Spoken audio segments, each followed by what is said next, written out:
कृष्ण दर्शन की ललक अद्भुत है। भीष्म पितामह के आंखों की जो किनारी है उससे अश्रु बिंदु टप टप दोनों साइड गिर रहे हैं उस भूमि पर जहां कभी खून की नदियां बही थी। सभी पांडवों ने अपना नाम ले लेकर के प्रणाम किया। द्रौपदी ने भी प्रणाम किया, सबको आशीर्वाद दिया। कन्हैया ने खबर दी कि पितामह एक सुंदर समाचार है, आपके पांडवों ने महाभारत युद्ध जीत लिया है।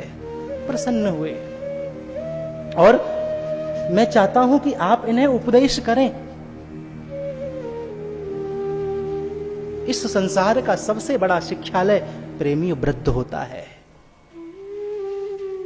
वृद्ध की सुकड़ी हुई त्वचा, डगमगाती हुई गर्दन, झुकी हुई कमर हमें शिक्षा दे रही होती है, जो करना है आज कर ले, कल तेरा भी हाल यही होने वाला है।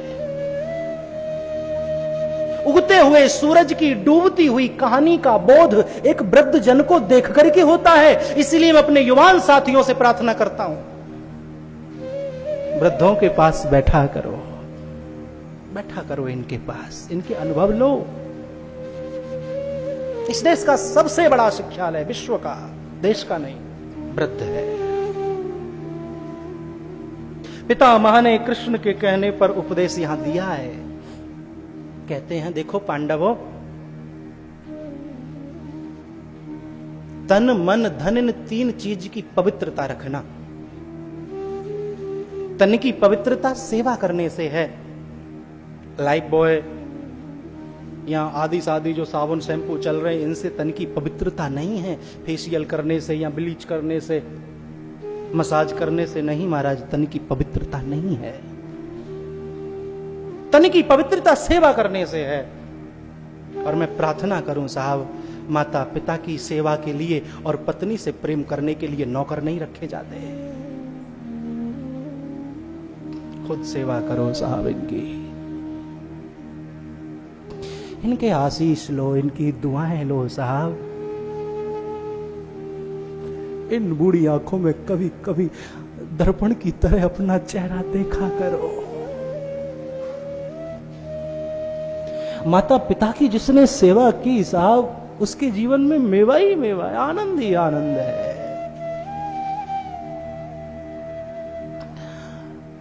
कभी कभी इनके चरण से हाथ लगाया करो।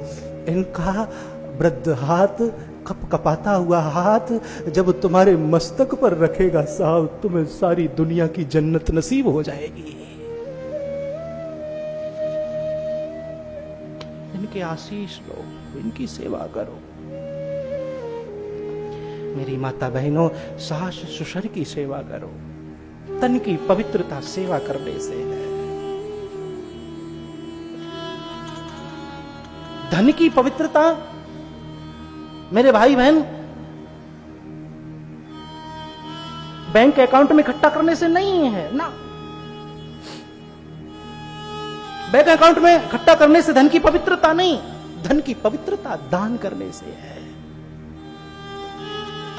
पात्र और पात्रता देख करके अच्छी जगह दान करो।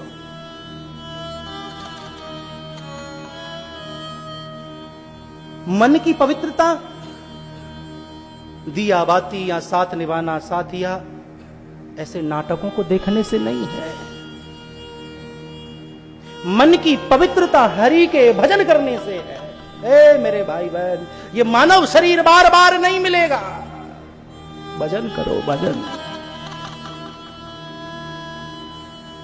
हरि का भजन करो, हरि है तुम्हारा। सतम विहाय भोक्तव्यम सहस्त्रम स्नान आचरेत। लक्ष्यम विहाय दातव्यम कोटिम त्वक्त्वां हरिं भजे। 100 काम छोड़ करके, सतम विहाय भोक्तव्यम, 100 काम छोड़ करके मनुष्य को भोजन करना चाहिए। और 1000 काम छोड़ करके स्नान करना चाहिए। ध्यान देना, सहस्त्रम स्नान आचरेत, 1000 काम छोड़ के मनुष्य को स्नान करना चाहिए। और लक्ष्यम विहाय दातव्यम, लाखों लाख काम छोड़ करके मनुष्य को दान करना चाहिए रोजाना। और कभी कभी अवसर मिले तो चूको मत।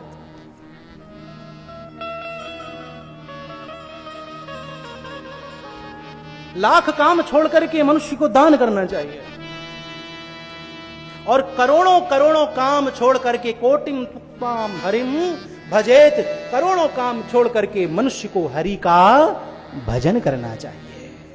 भजन किया करो, भजन से सब कुछ मिलता है, सब कुछ जो चाहो वो, जो चाहो वो भजन से मिलता है।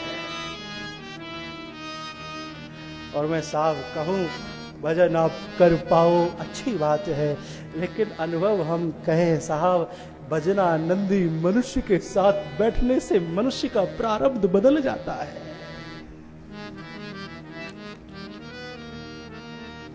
ये संत गुरुओं का अनुभव है।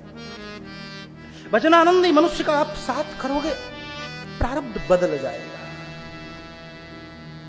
भजन में प्रारब्ध बदलने की क्षमता है। भजन करो, आत्मा की खुराक भजन है, शरीर की खुराक भोजन है। भजन किया करो।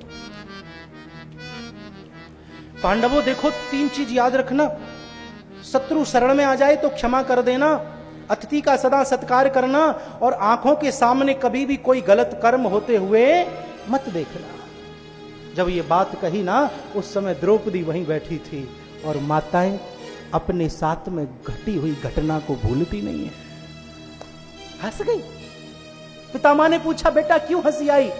बताया, पिताजी पितामह पर उपदेश कुशल बहु तेरे, तुलसीदास जी कहते हैं, दूसरों के लिए उपदेश। किसी का बेटा मर गया, संत ने उसे भाषण किया, अरे रोते क्यों हो, ये आत्मा अमर है, कोई साथ नहीं जाता, अकेला आता है अकेला जाता है, मुट्ठी बांधे आया बंदे हाथ पसारे जाएगा। संत ने ऐसा कह करके जिसका बच्चा मर गया था उसे सांत्वना दी। कुछ दिन बाद क्या हुआ, संत की जो बकरी मर गई। अब संत बकरी के लिए रो रहा था, अरे मेरी बकरी मर गई, बकरी मर गई, क्या करूं कैसे करूं। तभी वह मनुष्य आया, कहने लगा, क्यों महाराज, उस दिन तो आप कह रहे थे मेरा जब बेटा मरा था कि कौन साथ आया कौन साथ जाएगा, ये है वो है, और आज बकरी के लिए रोते हो। तो संत ने कहा, भैया बकरी तेरी नहीं, बकरी मेरी थी। ऐसे काम नहीं चलेगा, ऐसे काम नहीं चलेगा।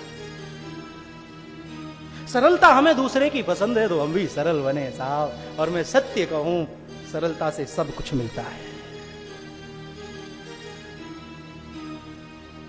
देखो, पांडवों ने जब, द्रौपदी ने जब कहा कि पितामह आज कहते हो आंखों के सामने कभी गलत कर्म होते हुए मत देखना, या तो उसका डट के सामना करो या फिर वहां से चले जाओ, लेकिन आप भूल